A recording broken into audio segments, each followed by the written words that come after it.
Welcome to another episode of Times Square Kung Fu. I am your host, Frankie Balboa, aka the Shogun Supreme, man. Y'all know that deal, you know the vibes. What's the vibes for today? We're gonna be doing a technical breakdown, more or less, of the 1986 classic, The Seventh Curse, directed by Lam Nam Choi, who also directed an amazing, crazy film, The Story of Rikyo, man. And the ones who have seen that film, by the way, 88 Films also did a fantastic release of that film.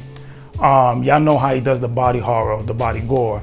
In that movie, you get something like this in this film as well, man. Yo, we're about to get into this. Now, this 1986 film, like, it's really kind of hard to explain, but it's all over the place. It's wild, it's weird, and it's pretty awesome. It's a good journey. Some people find it to be okay. I enjoyed it because I get to see a lot of actors in this film. You have Chow Yun-fat, Maggie Cheung, Ching So-hoi, Dick Wei, you know what I mean? It's like so many people in this movie, man. Like, a lot of them don't get a lot of screen time, but it's an enjoyable journey. Like I mentioned, it reminds me almost of an Indiana Jones, but with a little bit of horror element with the supernatural stuff going on. But I'm gonna be talking more about the technical aspects of this release because it's a fantastic release with minor hiccups in it. Again, not major. Some people assume, my man, like, oh my God, it's bad. Nah, it's just minor things that I hope going forward they, pay attention to these aspects, But I'm gonna talk about the thing that I love what it did with this release, and that is the regrading of the whole film. Yo, 88 killed it, man. Shout out to that team, man. They really killed it. And the film, actually, the mood of the film, it's a lot fitting, the tone, everything. It gives it that horror, mystical fantasy look. It almost reminded me of Chinese Ghost Story, the way it looks, compared to the previous releases by, Universal Laser, which has this orange bloom to it. Like the skin is just like, the skin tones are just way off. People shouldn't look that orange. So what 88 did with its release actually fits the tone of the release. And like I mentioned before in my previous videos, when you regrade a film, if it's not the original director's a 10 and it still fits the tone, I'm okay with it. But when it doesn't do that, I'm like, yo, what are y'all doing? You know what I'm saying? So they did a fantastic job with the transfer, the grain detail, the skin tones, the lighting, the effects stands out like tremendously. Again, it's an 86 film, and the way the body horror looks in this and the gore, it still looks good. And it holds up to this day and age, Now, with that said, the audio.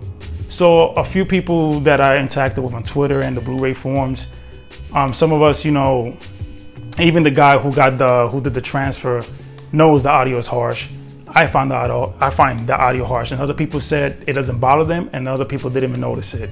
Now, I made a comment about the Universal Laser audio, and people misunderstood what I was writing. Again, this is the forums and the internet, so, I guess I wasn't as detailed, but I specifically mentioned that the Universal Laser audio, the dialogue is way more natural. People assume I meant the whole soundtrack, which, if you guys don't know, that Universal Laser one is a remix track, so it has added effects and everything.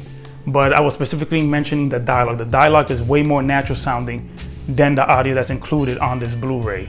And I don't care about the foley effects. I was never mentioning I wanted the remix track. I just like the way the dialogue sounds in that. It's way more natural to me. And other people's, I posted the examples on Twitter. I'm gonna post the link so you guys could hear the audio comparisons. Now, it didn't bother a few people, and for me, it was like really harsh. But after a while, you get used to it.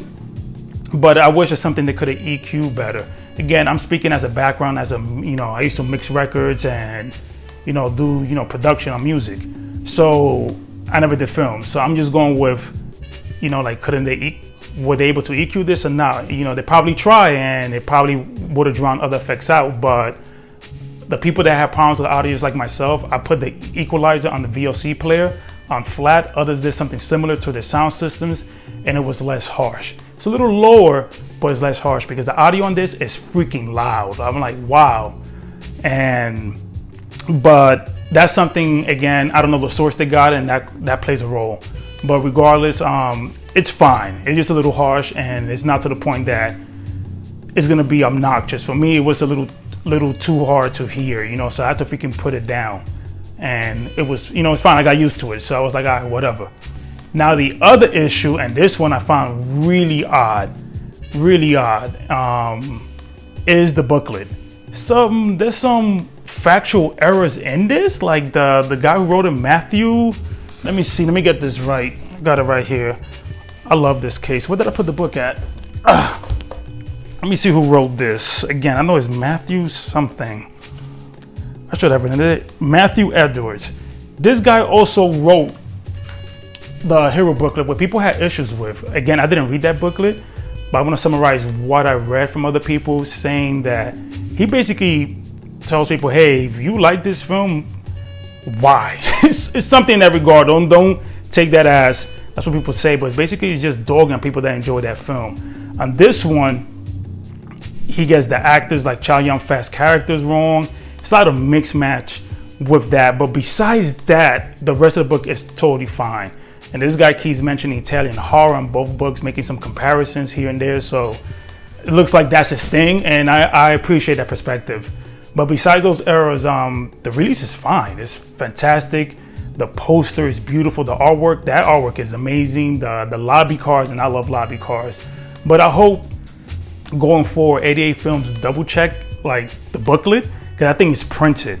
The audio, that could easily be fixed by your sound system, or it won't bother you. But it's not as bad as the errors you see in the booklet, because I mean, are they going to do a recall for that? Who knows? I doubt it. But the rest of the book is fine. That's like only like a few percentage compared to like the pictures you see there. Some solid information inside, but I find that to be very odd with those, you know, factual errors. You know, but besides that, man, do I recommend this release? I'm gonna keep it a buck. If you're really into the lobby cars, the posters, and all that, and the hardcover slipcase, there goes the poster, which looks really nice. Look at that artwork. Hopefully, I'm one of those guys that cuts the side and leaves the plastic there, so it won't get no fingerprints on that. But usually I rip it until I get the actual protective cover on this. But if you're into that type of thing, I say go get it, because there's people that show this film to, and they were like, okay, it's okay, and others, you know, who've seen it before already know what they get themselves into. So if you're a fan of the film, I say get it. If you never seen this film before and still curious, I say wait for the standard edition, because of the audio. For me, that's a big thing. It might not bother you. It's harsh, and the book has like errors in it, you know. So again, if that doesn't bother you, man, again, it has fantastic poster, lobby cars, the slipcover looks amazing. So I mean, go get it. But for now, if you've never seen it, I highly recommend to wait for the standard edition to save some money, because these, you know, if you're in the States, you're gonna spend close to $40 getting this film, or even 40. You know what I mean? So yeah, man, I'm gonna, you know, wrap this up. Hope you guys found the video informative, you know, got a little insight from my perspective. And yeah, it took a little while to put this video together, you know, with the new job. I've been understaffed and all that other stuff, man. But I'm glad I finally was able to wrap it up. I didn't get to show a bunch of clips like you guys are used to, because it's not a martial arts films, and I was really focusing on the color grading and mentioning, you know, what I was actually trying to say about the audio. But other than that, man, this was one heck of a fantastic release, and I'm looking forward to Tiger Cage, which is about to come out soon, and I'm hyped for that. The box set looks amazing, and you know, 88 always gonna kill it with the extras and the transfers. They've been, out of all the labels, I say they've been the most consistent in doing some quality stuff. Like, they are no joke, and there's a reason why there's a lot of fans behind them. Now, with that said, after this video, because I did 3 videos on the same day, because like I mentioned, you know, been busy and I owe it to you guys, so I shot 3 videos today. The next one's gonna be on The Godfather's Daughter, Mafia Blues.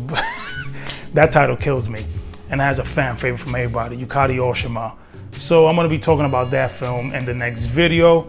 And the third one, which everyone, you know, not everyone, yeah, everyone, been waiting for me to put together, is the 4K video on, you know, what player to get, what to look for.